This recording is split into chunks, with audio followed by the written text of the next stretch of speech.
अस्सलामु अलैकुम रहमतुल्लाहि व बरकातुहू। क्या हैज़ यानी पीरियड की हालत में औरत अल्लाह की इबादत से महरूम हो जाती है? क्या वो हज या उम्रा के अमाल अंजाम दे सकती है? आज हम सही बुखारी हदीस नंबर 294 का मुताला करेंगे, जिसमें हज़रत आयशा रज़ियल्लाहु अन्हा का एक अहम वाक़या बयान किया गया है। जब हज के सफ़र में उन्हें हैज़ आ गया तो रसूलुल्लाह सल्लल्लाहु अलैहि वसल्लम ने उन्हें तसल्ली देते हुए फरमाया कि वो चीज़ है जो अल्लाह ताला ने आदम की बेटियों के लिए मुक़द्दर फरमाई है। इस हदीस से मालूम होता है कि इस्लाम औरतों के फितरी मसाइल को समझता है और उनके बारे में आसान व हिकमत भरी तालीमात भी देता है।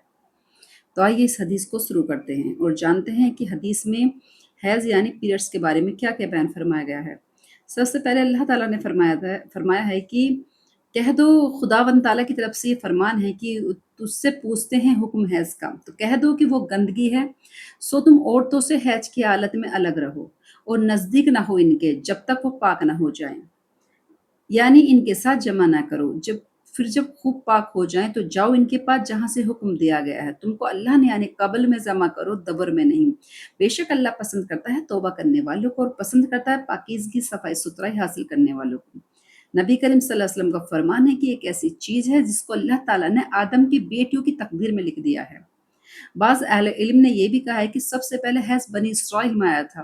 अबू अब्दुल्लाह इमाम बुखारी रहमतुल्लाह कहते हैं कि नबी करीम सल्लल्लाहु अलैहि वसल्लम की हदीस तमाम औरतों के लिए शामिल है। तो हज़रत आयशा अपने बारे में बताती हैं हदीस 294 नंबर में कि मैं हज के इरादे से निकले हम लोग, और जब हम मकाम सरफ़ में पहुँचे तो मैं हाइज़ा हो गई और इस रंज में मैं रोने लगी कि रसूलुल्लाह सल्लल्लाहु अलैहि वसल्लम तशरीफ़ लाए और कहा कि क्यों रो रही हो? तो मैंने बताया कि मैं हाइज़ा हो गई हूँ। तो आपने फरमाया कि एक ऐसी चीज़ है जिसको अल्लाह ताला ने आदम की बेटियों को लिए लिख दिया है। इसलिए तुम हज के अफ़ाल पूरे करो, अलबत्ता बैतुल्लाह का तवाफ़ नहीं करना है आपको। हज़रत आयशा रज़ियल्लाहु अन्हा ने फरमाया कि रसूल अकरम सल्लल्लाहु अलैहि वसल्लम ने अपनी बीवियों की तरफ से गाय की कुर्बानी की थी। हदीस 295 में ये भी फरमाया गया है कि हज़रत आयशा कहती हैं कि मैं रसूलुल्लाह सल्लल्लाहु अलैहि वसल्लम के सर मुबारक को हैज़ की हालत होने के बावजूद भी कंघा किया करती थी। और हज़रत आयशा सही बुखारी की हदीस 297 में ये भी बताती हैं कि मैं नबी करीम सल्लल्लाहु अलैहि वसल्लम मेरी गोद में सर रखकर कुरान मजीद भी पढ़ते थे, इस वक़्त जबकि मैं उस टाइम हाइज़ा होती थी, मतलब मुझे पीरियड आता होता था। तो नबी करीम सल्लल्लाहु अलैहि वसल्लम मेरी गोद में सर रखकर कुरान शरीफ भी पढ़ लेते थे। और सही बुखारी हदीस 298 में नबी करीम सल्लल्लाहु अलैहि वसल्लम हज़रत आयशा बताती हैं कि नबी करीम सल्लल्लाहु अलैहि वसल्लम के साथ में एक चादर में लेटी हुई थी कि अचानक मुझे हैज़ की आ गया और मैं उठी और उठ के मैंने हैज़ के कपड़े पहन लिए। तो हज़रत सल्लल्लाहु अलैहि वसल्लम की आँखें खुल गई, उन्होंने पूछा कि क्या तुम्हें निफ़ास आ गया? तो मैंने कहा हाँ, तो हुज़ूर अकरम सल्लल्लाहु अलैहि वसल्लम ने हज़रत आयशा को अपने पास बुला लिया। और सही बुखारी की हदीस 299 में ये भी फरमाया गया है कि नबी का सल्लल्लाहु अलैहि वसल्लम एक ही बर्तन में गुस्ल किया करते थे।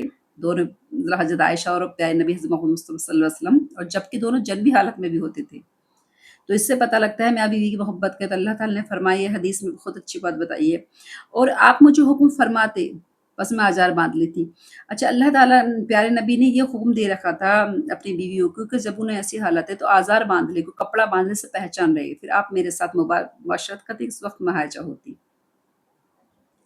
और वो अपना सर मुबारक मेरी तरफ कर देते, इस वक़्त आप एहतिकाम में बैठे हुए थे और मैं हैज़ की हालत में होने के बावजूद आपका सर मुबारक दे देती। सर मुबारक धो देती। ये सही बुखारी की 301 हदीस में आया है कि हज़रत मोहम्मद मुस्तफ़ा सल्लल्लाहु अलैहि वसल्लम अपना सर जो था, अपने बाल आगे कर दिया करते थे हज़रत आयशा को, हज़रत आयशा प्यारे नबी सल्लल्लाहु अलैहि वसल्लम के सर मुबारक को धो देती थी, जबकि वो हैज़ की हालत में होती थी।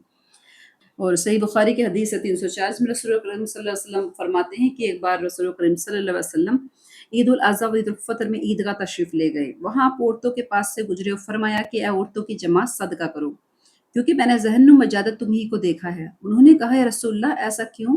आप सल्लल्लाहु अलैहि वसल्लम फरमाया, तुम लान-तान बहुत करती हो और शौहर की नाशुक्री भी करती हो।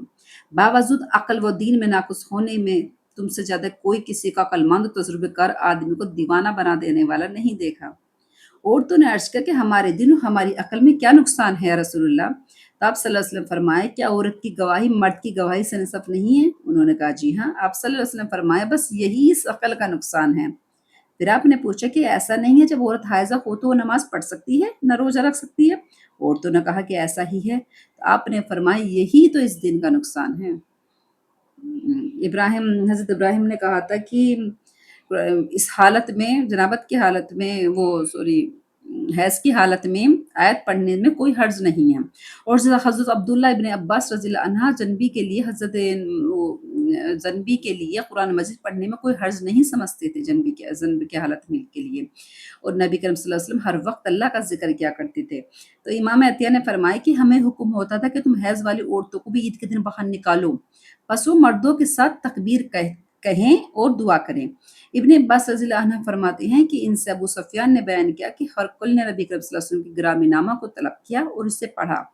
اس میں لکھا ہوا ہے کہ شروع کرتا ہوں میں اللہ کے نام سے جو بڑا مہربان نہایت رحم والا ہے، اور ایک کتاب والو ایک ایسے کلمے کی طرف آؤ جو ہمارے اور تمہارے درمیان مشترک ہے، کہ ہم خدا کے سوا کسی کی بندگی نہیں کریں گے اور اس کو کسی کا شریک نہیں ٹھہرائیں گے۔ تو اس میں یہ بھی بیان فرمایا گیا ہے خدا من تعالیٰ کی کل مسلون تک عطا کے زابر کے حوالے سے بیان کیا گیا کہ حضرت عائشہ رضی اللہ عنہ کو حزم حیض آ گیا تھا، تو آپ نے تمام مناسک پورے کیے تھے سوائے بیت اللہ کے طواف کے، اور آپ نماز بھی نہیں پڑھتی تھیں۔ تو چلیے ویڈیو کو ختم کرتے ہیں، آگے کے حدیث پھر کبھی سنائیں گے۔